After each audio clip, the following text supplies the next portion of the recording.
was not like the other kids at my school. I didn't like to play outside, I didn't have friends or a favorite teacher, and I hated going on excursions. Weird for a kid, I know. The other kids made fun of me a lot, but I didn't care. I didn't care much about anything. Ever since Dad left, life had not been very eventful for me. I still remember the day he left. He hugged me and told me he was going away for a few days and I was in charge. I remember smiling proudly and raising my shoulders in pride. I was in charge. I was 10 then. Now, 5 years later, apparently, I'm still in charge because Dad never came back. I know it's stupid, childish, and silly, but I actually still hope that he would come back. I'm not mad at him the way Mom is. She never even likes it when I mention his name. She wants me to accept Brad as my new dad. Well, Brad isn't so bad, but he's not my dad. My dad is out there somewhere, and he will come back one day, I know it. Brad tries a lot to bond with me, but I'm just not in the mood. But last week, he said the magic word, camping. I love camping.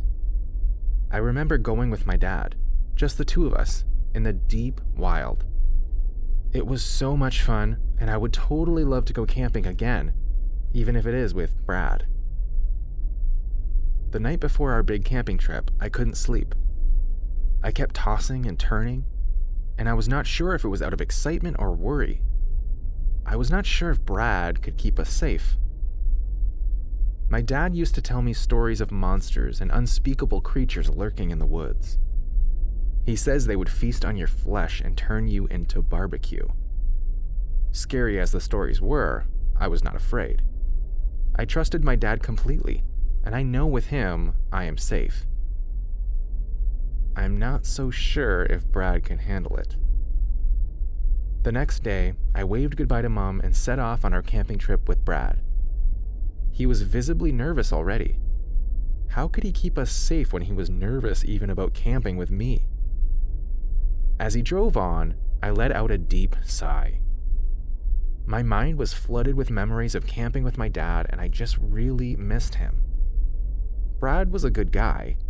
He didn't deserve that I didn't like him much, but he was not Dad, and he was trying to be. Brad asked if I was okay, and I simply nodded. He asked if I needed anything. I just told him I'm fine, and that was enough for him to not bother me till we got to the woods. We found a parking spot, grabbed our bags, and in we went. Now, I was getting a little bit excited and nostalgic. It was the same woods Dad and I would come to when I was much younger.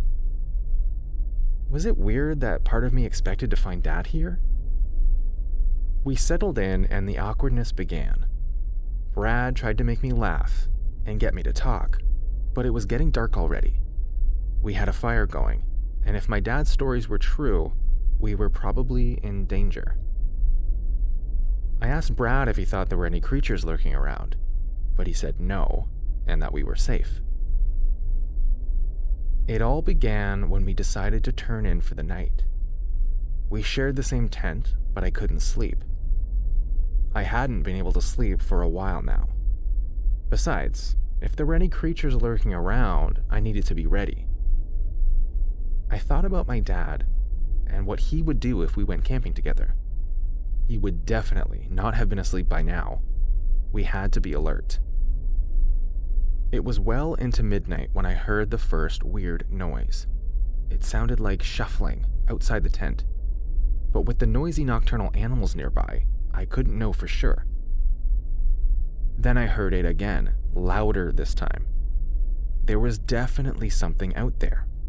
The moon outside was bright, and the tent was slightly transparent. I stared through the tent hoping to catch a glimpse of something, but there was nothing. I knew what I heard though. Someone was out there. I crawled over to where Brad was sleeping and tried to wake him up, but he was too deep in sleep. Then I heard the noises again and tried to shake him harder, more violently this time. He was laying belly down, so I tried to roll him around to face me, and that was when I saw it. There was a large, bloodied, gaping hole where his stomach used to be, and another hole on the ground right beneath his body. I had seen enough. I screamed at the top of my lungs, as half of Brad's insides were now outside. It was the scariest sight I'd ever seen in my entire life, and I quickly unzipped the tent so I could run for my life. How did that happen? I asked myself. Whoever did that to Brad must have done it from underground. It was the only explanation. As I let myself into the dark, cold night, the air was crisp and I could barely see.